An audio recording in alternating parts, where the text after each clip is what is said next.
étions alors, au chapitre 7 du livre, disons, de la compilation de Roegen, La décroissance, chapitre 7 qui est intitulé La croissance de points, mythe, polémique et sophisme. Alors, une grande confusion imprègne les vives controverses relatives à la croissance, tout simplement parce que ce terme est utilisé dans de multiples acceptions. Notamment la confusion entre croissance et développement, sur laquelle Schumpeter, qui a été donc professeur de Roegen à Harvard, avait alerté les économistes. La confusion entre croissance et développement. Alors, il n'y a croissance que lorsque augmente la production par habitant de type de biens courants, ce qui implique naturellement, Roegen nous dit ça implique naturellement aussi un épuisement croissant des ressources également accessibles. Le développement, par contre, lui, ça signifie en fait l'introduction des innovations technologiques. Donc la croissance, c'est augmentation des biens et des services. Il y a croissance, il y a augmentation d'une année sur l'autre de la quantité de biens et de services produits. Le développement, lui, mesure le nombre et la qualité et la spécificité des innovations technologiques. Alors, dans le passé, toujours Roegen, je cite, le développement a généralement induit la croissance et la croissance est advenue qu'en association avec le développement. Il en est résulté une singulière combinaison dialectique, également appelée croissance, mais à laquelle nous pourrions réserver une autre étiquette courante, qui est celle de croissance économique. Alors bon, les façons dont Greenwald traduit Roegen, c'est des fois un petit peu alambiqué, à laquelle nous pourrions réserver une autre étiquette, que nous pourrions appeler croissance économique. Les économistes en mesurent le niveau moyen avec le fameux PNB ou PIB, produit intérieur, produit national brut par habitant et en prix constant. Voilà, c'est extrêmement important, hein, la distinction entre croissance et développement, d'une part pour définir, pour dire que ce n'est pas pareil, d'une part pour définir très précisément l'un et l'autre, parce que il y a justement confusion. Et on parle de développement très souvent, je dirais, dans le langage courant, mais qui peut être aussi le langage des journalistes à la télévision, le langage des hommes politiques lorsqu'ils s'expriment. Développement est employé à la place de croissance est employé à la place de développement. Donc, première confusion, disons sémantique, et puis une confusion dialectique. Roegen prend la peine d'utiliser le mot dialectique, c'est-à-dire que développement et croissance, même si, bon, on est d'accord pour les gens, même si on arrive à faire dire à nos interlocuteurs qu'il y a une distinction entre développement et croissance, ils nous disent oui, mais de toute façon, ça va ensemble. Voilà. Et la corrélation ou la consubstantialité, alors consubstantialité et corrélation, c'est pas tout à la même chose. Mais soit l'un, soit l'autre, de croissance et de développement n'est pas, pour Roegen, n'est pas évident. Développement, croissance, progrès. Moi je dirais que le développement, c'est une notion objective, la croissance, c'est une notion objective, le progrès, c'est une notion subjective. Bon, alors déjà, il faut être d'accord avec ça ou pas d'accord. Pourquoi je dis ça? Bon, le développement, on va pouvoir le définir presque par une équation.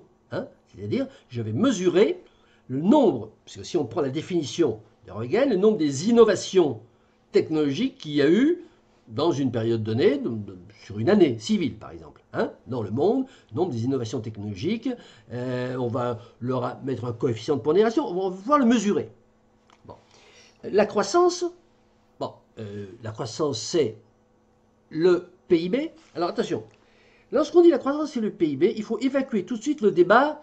Oui, mais le PIB c'est pas un bon indice.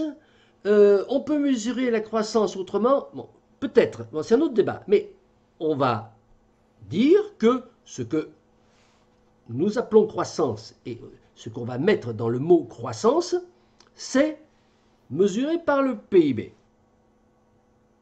Bon, alors, je dirais que chaque fois que si on n'est pas d'accord avec ça, il faut en parler, qu'on se mette une fois pour toutes bien d'accord. Hein, voilà. Après, si on va parler d'une autre croissance, on parle de la croissance oligocratique, croissanciste capitaliste, hein, qui s'appelle augmentation du PIB. Et ça, c'est objectif. C'est objectif, on mesure. Alors, le PIB, c'est diablement objectif, parce que lorsqu'on est chef d'entreprise d'une petite entreprise, qu'on soit coiffeur ou directeur d'une multinationale, chaque fin d'exercice, on dépose les comptes de l'entreprise avec le compte d'exploitation, le bilan, les annexes, etc., etc., la liasse fiscale avec 42 pages, et notamment il y a le calcul de la valeur ajoutée. Calcul de la valeur ajoutée. Bon, on ne va pas faire un cours sur le PIB, mais la valeur ajoutée, c'est une notion comptable qui est extraite de chaque résultat d'entreprise. Voilà. Et la somme de toutes ces valeurs ajoutées, faites par l'INSEE, eh bien, ça donne le PIB. Bien. Alors, donc, il n'y a pas de plus objectif que le PIB. Le progrès, alors le progrès, qu'est-ce que c'est? Je dirais mystère et boule de gomme. On peut même ajouter cacahuètes et chewing-gum si on veut. Le progrès, ça dépend de ce qu'on met dedans. Bah, c'est-à-dire que ma définition du progrès, elle va être différente de la définition du progrès de mon voisin. Chacun met ce qu'il veut dedans, le progrès. Alors, on peut avoir une définition objective du progrès si on dit le progrès, c'est la croissance plus le développement. Je vais additionner mon résultat de croissance, je vais additionner mon résultat de développement, et si d'une année sur l'autre, j'ai mon indice qui augmente, ce sera du progrès. S'il diminue, ce sera du progrès négatif, puisque maintenant on dit des trucs négatifs, parce qu'on n'aime pas les mots anti. Bon. Bon, malheureusement, heureusement, disons objectivement, il se trouve qu'en réalité, les gens mettent dans le mot progrès ce qu'ils veulent. Pourquoi pas? Tant mieux. Donc, progrès, pourquoi pas? Ça dépend ce qu'on met dedans. Voilà. Donc, c'est parce qu'il y a une notion. Et c'est pour ça que Roegen ne parle pratiquement jamais, ne parle jamais du progrès, parce que c'est une notion subjective, ou alors il faut définir très précisément ce qu'on met dans le progrès. Et donc, ce qu'on fait à partir de Roegen, c'est qu'on fait de l'économie. Il faut savoir, le moment où on est dans un raisonnement économique, et le moment où on sort du raisonnement économique pour aller vers un raisonnement philosophique. Bon, le raisonnement économique, c'est de dire le développement se mesure avec des choses extrêmement objectives qui sont les innovations technologiques. La croissance se mesure avec des choses extrêmement objectives, c'est la somme des valeurs ajoutées des entreprises d'un pays, c'est-à-dire le nombre de biens et de services produits. Voilà. Bon. Si par exemple, tu dis le développement, par exemple l'OMS, elle dit que c'est le taux d'alphabétisation, par exemple. Bon, ça entre dans le cadre du développement. Voilà, on sort de la définition strictement économique. Tout en restant d'ailleurs dans quelque chose d'objectif, parce qu'on va pouvoir mesurer le taux d'alphabétisation. Alors la question, c'est de savoir, bon, est-ce qu'on met ça dans le développement? Bon. D'un point de vue économique, non. C'est pareil pour la croissance. Hein. Lorsqu'on dit la croissance, on va mesurer par exemple le nombre de cas de dépression nerveuse dans un pays. Moins il y a de cas de dépression nerveuse, voilà, ça veut dire que si les cas de dépression nerveuse augmentent, c'est une croissance négative. La croissance, ça veut dire qu'on est de plus en plus heureux. Bon, voilà. Alors, c'est là aussi une grande confusion dans le débat. Là, il y a une grande confusion dans les débats, c'est que lorsque on parle de croissance ou de décroissance, hein, qu'on dit, mais voilà, il y a une croissance qui se mesure par l'augmentation du PIB, où il y a une diminution du PIB, donc il y a une croissance négative, et on nous objecte, oui, mais vous mesurez mal la croissance, il faut prendre le taux de bonheur Et ce taux de bonheur étant subjectif, je vais quand même pouvoir le mesurer avec des indicateurs qui sont des indicateurs de santé ou des choses comme ça. Alors, je continue par Huygens. La croissance économique, il convient de le souligner, est un état dynamique. Alors, il fait une comparaison analogue à celui d'une automobile prenant un virage. Il est impossible pour une telle automobile de se trouver sur une trajectoire à un moment donné et sur une autre à un moment suivant. Elle a une trajectoire, elle n'en a pas deux. D'ailleurs, où il veut en venir. L'enseignement de l'économie dominante, selon lequel la croissance économique dépend seulement de la décision prise à un moment donné de consommer une proportion plus ou moins grande de la production, alors là il cite Beckerman et Solow, toujours il cite très souvent Solow, eh bien, cet enseignement est en grande partie non fondé. Il n'est pas vrai que tous les facteurs de production puissent être directement utilisés en tant que biens de consommation. Alors là, moi je pense que c'est mal traduit, c'est, disons, tous les biens produits ne sont pas forcément, je traduirais, tous les biens produits ne sont pas forcément utilisés tout de suite en biens de consommation. Ce n'est qu'en dans une société agraire primitive, n'employant pas d'équipement en capital, que la décision d'économiser du blé sur la moisson en cours se traduirait par un accroissement de la récolte moyenne de l'année à venir. Et la dernière phrase est très importante, les autres économies croissent maintenant parce qu'elles ont cru hier, et elles croîtront demain parce qu'elles croissent aujourd'hui. Alors, qu'est-ce que ça vous inspire? Parce que là c'est bon, ça c'est très important parce que ça contredit, disons, l'efficacité de la décroissance volontaire. Alors, moi, je lis là-dedans que ça ne, bon, que c'est pas parce que les gens vont décider de consommer moins de ceci, moins de cela, que ça va arrêter la croissance. Voilà ce qu'il dit. Que la croissance est une machine qui ne s'arrête pas. Et que si les biens ne trouvent pas preneur ici, trouveront preneur là, où ils seront jetés, ils seront enfouis, l'État paiera pour qu'on les enfouisse, mais la croissance continuera parce que c'est le moteur de l'économie. Et donc, la conclusion, c'est que la croissance ne peut s'arrêter que par les éléments constitutifs de la croissance même. Ça, c'est extrêmement important. Là on est au nœud de la question. Donc ça, disons, ça réduit à néant disons, les chimères ou les mythes des petits cercles restreints dans quelques pays, de gens qui disent c'est parce que nous autres petits groupes nous allons consommer moins que la croissance, qu'on va pouvoir arrêter la croissance avec des groupes de gens qui vont consommer moins. On est au cœur de moi. Elle s'arrêtera parce que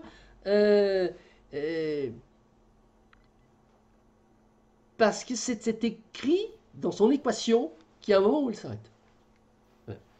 Alors, les racines, il continue, les racines de la croissance économique plongent. Alors là, bon, là, on attaque le sujet. Les racines de la croissance économique plongent profondément dans la nature humaine. C'est en raison des instincts d'artisanat et de curiosité gratuite de l'homme. Alors, il dit notamment décrit par Veblen. Veblen est très intéressant à lire. Bon, il a beaucoup écrit là-dessus. Ouais, bref. Qu'une innovation en suscite une autre. Ce qui constitue le développement. Voilà. L'homme est curieux, il invente des trucs. Voilà. Développement. Alors, certes, le développement n'est pas une caractéristique inévitable de l'histoire. Il dépend de plusieurs facteurs, ainsi d'ailleurs que d'accidents. C'est intéressant de dire que le développement, le fromage, c'est un accident. C'est la laitière qui a laissé son lait, elle avait oublié de le rentrer tout de suite, elle l'a laissé la nuit, un matin il est tourné, vous avez fait du fromage. C'est un accident. Beaucoup d'innovations technologiques naissent d'un accident. C'est incroyablement vrai.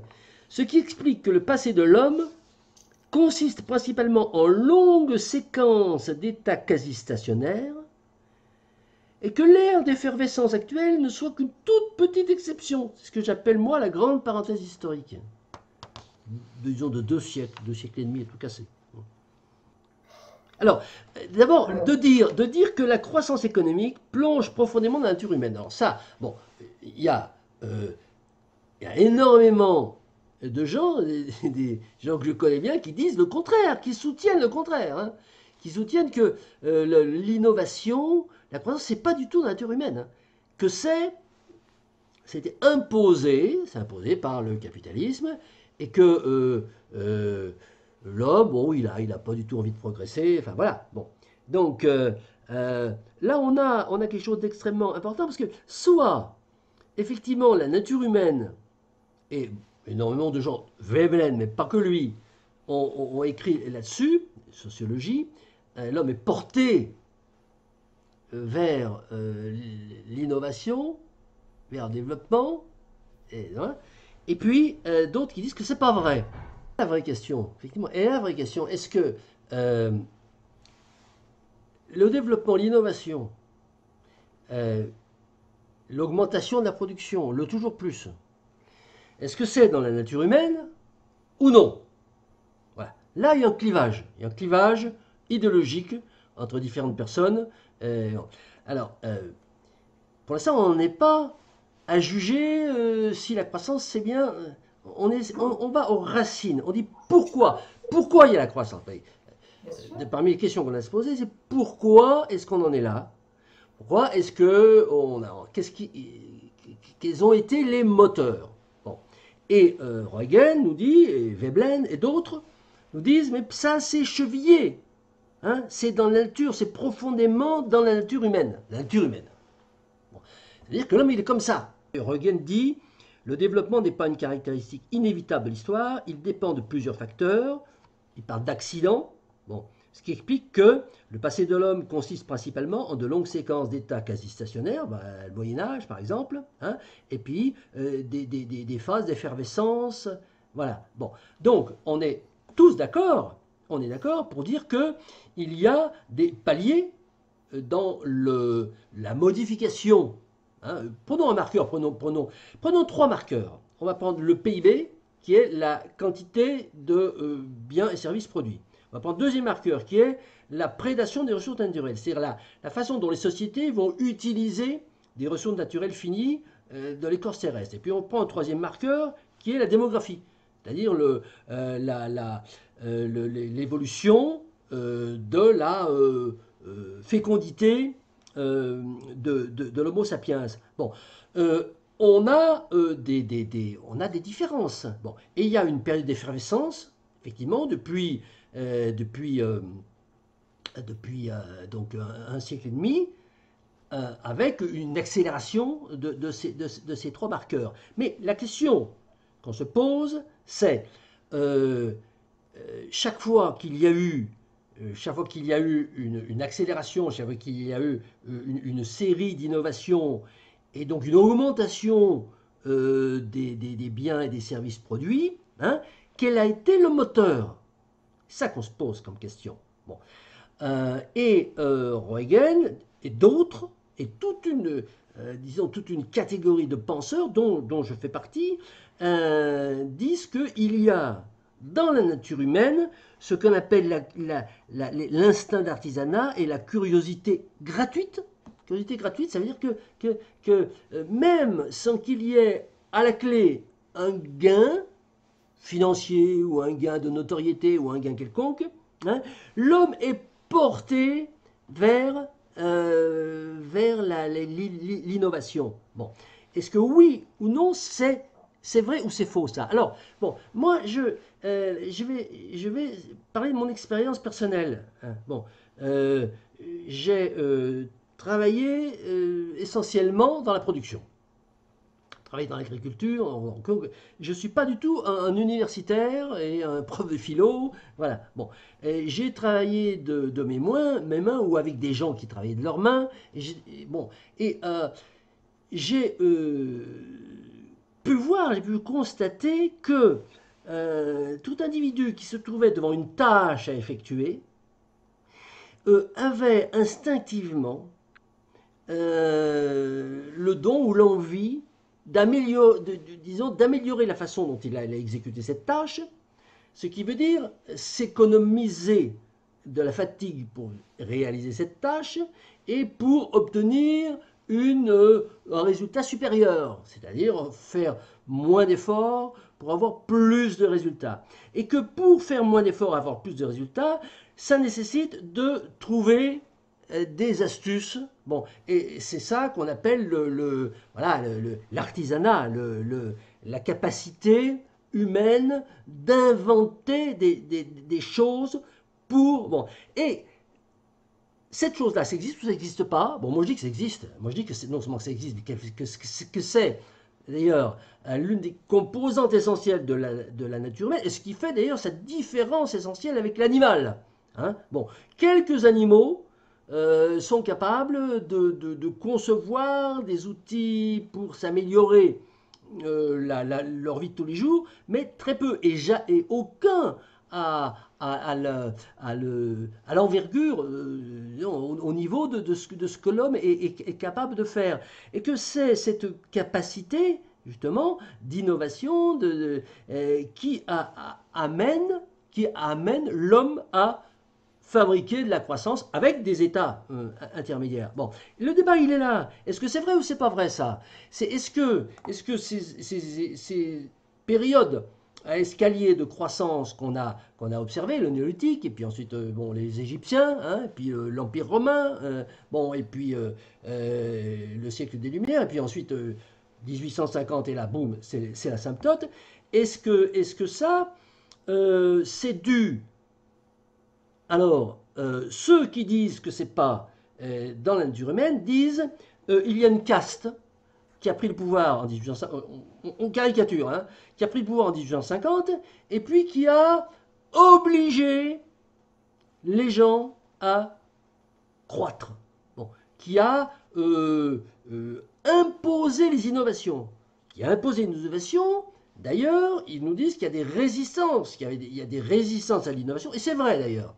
C'est vrai d'ailleurs, on a constaté, pas seulement uniquement à l'époque des ouvriers ludites hein, qui allaient casser, mais lorsque les ludites allaient casser les machines des industriels, c'est pas tellement qu'ils s'opposaient, alors bon, ça c'est mon interprétation, pas que moi, qui s'opposaient au progrès en tant que tel, à l'innovation technique, mais ils s'opposaient au fait qu'il y a des industries qui, prenons par exemple les tisserands, hein, qui tissaient avec leur métier à tisser, hein, comme les Indiens quechua dans les Andes, et puis à côté, bon, arrivent des usines avec des métiers à tisser avec les peignes qui battent comme ça pendant une cadence très, très importante à la minute. Et c'est pas tellement contre l'idée de cette façon de tisser à grande vitesse qui se sont battus les ludites ou les autres, c'est parce que ces industries prenaient leur travail. Ces industries ont procédé à la ruine, ont généré la ruine des artisans qui en fait se sont paupérisés et qui sont rentrés comme ouvriers salariés dans les usines. Donc, je dirais que ces résistances à l'innovation, ces résistances aux améliorations techniques que nous citent en exemple les gens qui disent que c'est pas vrai, il n'y a pas dans la nature humaine la volonté du toujours plus, se trompent. Bon, alors, bon, c'est un débat, mais ce que dit Rogan, il dit très clairement, avec d'autres, que l'homme, il a chevillé à lui au corps le besoin de... Alors maintenant, on va nous dire, il y a des sociétés de non-progrès, hein, mais bon, c'est extrêmement minoritaire. C'est la question. Alors, toutefois, au niveau purement logique, il n'y a nul lien nécessaire entre développement et croissance. On pourrait concevoir le développement sans la croissance. Alors, je lis ce qu'il dit, mais après, mais c'est intéressant de dire un mot là-dessus. C'est faute d'avoir systématiquement observé les distinctions précédentes que les défenseurs de l'environnement ont pu être accusés d'être des adversaires du développement. En fait, la véritable défense de l'environnement doit être centrée sur le taux global d'épuisement des ressources. Si la controverse est finalement nouée autour de cet indicateur, le PIB, C'est seulement parce que, par le passé, la croissance économique s'est traduite non seulement par une augmentation du taux d'épuisement, mais encore par un accroissement de la consommation de ressources par l'habitant. Il n'en est résulté que le vrai problème a été enterré sous un monceau de sophismes du type de ceux que nous avons rapportés dans la section précédente. Il termine en disant « La croissance pure ne peut excéder une certaine limite, quoique indéterminable, sans un accroissement de ce taux, donc de prédation, à moins qu'il y ait une baisse substantielle de la population. »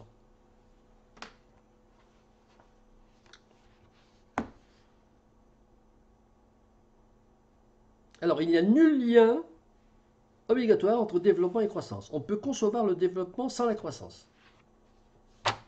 Toujours avec les définitions de l'économie, toujours avec les définitions de ceux qui nous gouvernent. On travaille avec les outils officiels. Ensuite, il se répète. Alors ensuite, dans ce chapitre, simplement, bon, il parle de rapport Meadows. Bon, en 71, le rapport Meadows venait de sortir. Bon, il fait une historique de la controverse autour du rapport Meadows. Donc c'est intéressant, mais très, très pointu, quoi.